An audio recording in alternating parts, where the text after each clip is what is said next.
एक दिन दानिया के मॉम डैड किसी काम से शहर से बाहर चले गए और उससे घर पर अकेला छोड़ गए। थोड़ी देर बाद दानिया बोर हो रही थी तो उसने अपनी दोस्तों शब्बे, रीन, नूर और शानी को फोन करके नाइट स्टे और मूवी प्लान बना लिया। रात को सब दोस्त दानिया के रूम में बैठकर हॉरर मूवी देख रही थी। कमरे की लाइट्स बंद थी, सिर्फ टीवी की हल्की सी रोशनी उनके चेहरों पर पड़ रही थी। बाहर तेज हवा चल रही थी और खिड़की हल्की हल्की आवाज कर रही थी। तभी अचानक दानिया को नीचे से अपनी मॉम की आवाज सुनाई दी, दानिया नीचे आओ बेटा। दानिया एकदम से घबरा गई। उसने अपनी दोस्तों की तरफ देखा और पूछा, तुम लोगों ने कुछ सुना? सब ने मना कर दिया। नहीं, कुछ भी नहीं, शानी बोली। दानिया ने सोचा शायद उससे वहाम हुआ है और वो फिर से मूवी देखने लग गई। कुछ मिनट बाद फिर से वही आवाज आई, इस बार थोड़ी तेज और ज्यादा साफ। दानिया जल्दी नीचे आओ। अब दानिया का डर और बढ़ गया। वो धीरे से उठकर दरवाजे की तरफ बढ़ने लगी, नीचे जाने के लिए। तभी शब्बे के अचानक याद आया, घर पर तो कोई है ही नहीं। रुको, तुम कहाँ जा रही हो? शब्बे ने धीरे से पूछा। दानिया ने कहा, मेरी मॉम नीश बुला रही है। शब्बे का चेहरा सेफ्ट पड़ गया। उसने धीमी लेकिन कांपते हुए आवाज में कहा, दानिया तुम्हारे मॉम और डैड तो घर पर है ही नहीं, वो कल आएंगे और इस घर में अभी सिर्फ हम हैं। रूम में एकदम सन्नाटा छा गया। तभी नीचे से फिर से आवाज आई, इस बार ज्यादा तेज, ज्यादा करीब। दानिया, मैं वेट कर रही हूं।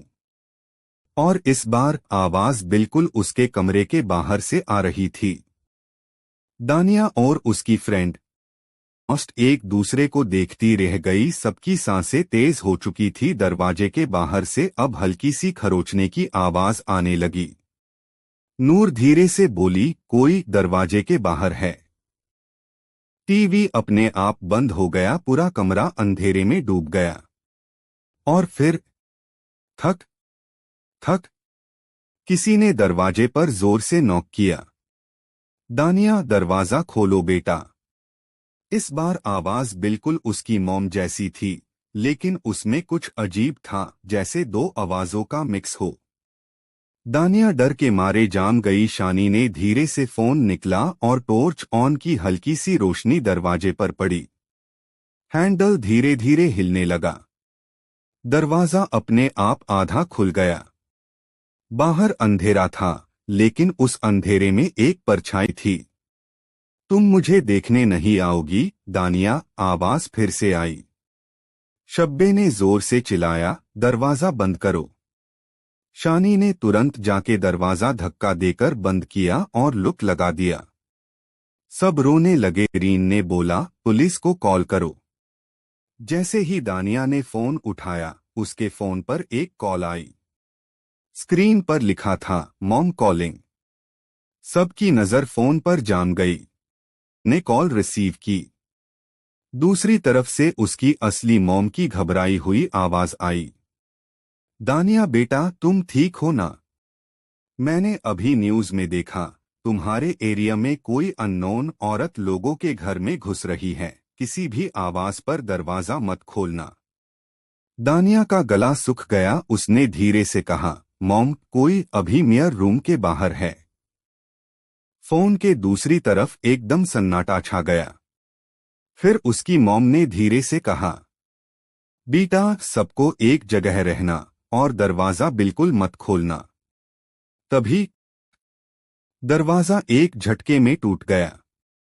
टॉर्च की रोशनी में जो चेहरा दिखा वो मॉम का था, लेकिन उसकी आंखें पूरी काली थी और उसकी मुस्कान इतनी बड़ी थी। मैं आ गई, दानिया। रूम में एक तेज चीख गूंजी और उसके बाद सब कुछ चुप हो गया। अगली सुबह दानिया के मॉम डैड घर वापस आए। घर बिल्कुल नॉर्मल था। जैसे ही वो दानिया के रूम में गए, उन्होंने देखा दानिया और उसकी फ्रेंड उन्होंने सबको उठाया। सब थोड़ी कंफ्यूज्ड थी, जैसे रात का कुछ हिस्सा याद ही नहीं। कल रात सब ठीक था ना? दानिया की मॉम ने पूछा। दानिया रुक गई। उससे याद आया आवाज, दरवाजा, वो चेहरा। मॉम, क्या आप रात को कभी घर आई थी? मॉम ने तुरंत मना कर दिया, बिल्कुल नहीं। रूम में एक अजीब सी खामोशी छा गई। थोड़ी देर बाद शानी, रीन, शब्बे और नूर सब अपने घर चली गई। सेम दिन दोपहर दानिया की दादी का फोन आया। उन्होंने कैजुअली पूछा, कल रात सब ठीक था ना? दानिया ने थोड़ा हेजिटेट करके सब बताया, आवाज, दरवाजा और मॉम जैसी कोई चीज। फोन के दूसरी तरफ कुछ सेकंड तक चुप रहा। फिर दादी ने धीरे से कहा, बेटा, तुमने उससे अंदर तो नहीं आने दिया ना? दानिया का दिल तेज धड़कने लगा। नहीं। दादी ने गहरी सांस ली। ठीक है, शायद वो नकल थी। कौन? दानिया ने पूछा। एक पुरानी चीज जो सिर्फ आवाज और रूप कॉपी करती है। वो तभी अंदर आ सकती है जब घर का कोई उससे बुलाए या दरवाजा खोले। दानिया के हाथ ठंडे पड़ गए। पर दादी, वो आई क्यों थी? दादी ने धीरे से जवाब दिया, क्योंकि किसी ने उसे पहले कभी अंदर आने दिया था और ऐसे घर वो दोबारा ढूंढ लेती है। रात सब नॉर्मल लग रहा था। दानिया अपने रूम में अकेली थी। उसने सोचा शायद सब खत्म हो गया। तभी उसके फोन पर एक नोटिफिकेशन आई। अननोन नंबर से एक वीडियो। दानिया का दिल दब गया, लेकिन उसने वीडियो ओपन किया। वीडियो उसी रात का था। कैमरा उसके रूम के बाहर से रिकॉर्ड हो रहा था और अंदर दानिया और उसकी फ्रेंड क्लियरली दिख रही थी। मतलब कोई बाहर खड़ा होके उन्हें देख रहा था। फिर वीडियो में धीरे से दरवाजा खुलता है और वो औरत अंदर आती है। इस बार उसका चेहरा क्लियरली दिख रहा था। वो दानिया की मॉम जैसी थी, लेकिन आंखों में कोई जान नहीं थी। वो बेड के पास आती है। सब लड़कियां बिल्कुल चुप सीधी बैठी हुई थी, जैसे कंट्रोल में हो। फिर वो औरत मुस्कुराती है और एक एक के कान के पास झुककर धीरे से कुछ बोलती है। वीडियो में आवाज क्लियर नहीं आती, बस हल्की सी फुसफुसाहट। फिर सब लड़कियां एक साथ कैमरा की तरफ देखकर मुस्कुराती हैं। वीडियो यहीं एंड हो जाता है। दानिया का फोन हाथ से गिर गया। उसने तुरंत अपनी दोस्तों को कॉल किया। सबने एक ही बात बोली, कल रात कुछ भी तो नहीं हुआ। लेकिन एक अजीब बात थी। हर एक दोस्त ने बिना सोचे एक ही लाइन बोली, सब नॉर्मल है ना?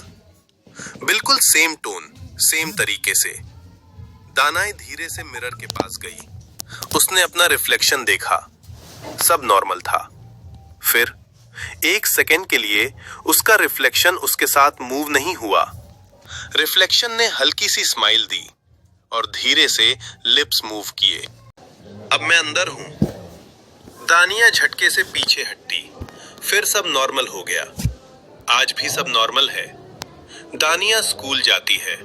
उसकी दोस्त उसे मिलती हैं, मुस्कुराती हैं। कोई भी उस रात की बात नहीं करता। बस कभी कभी जब वो सब एक साथ होती है तो बिना वजह एक दूसरे को देखकर मुस्कुराती हैं, बिल्कुल एक जैसे। और दानिया को अब समझ आ गया है वो औरत कौन थी। वो बाहर से आने वाली चीज नहीं थी, वो अंदर रहने वाली चीज बन चुकी है।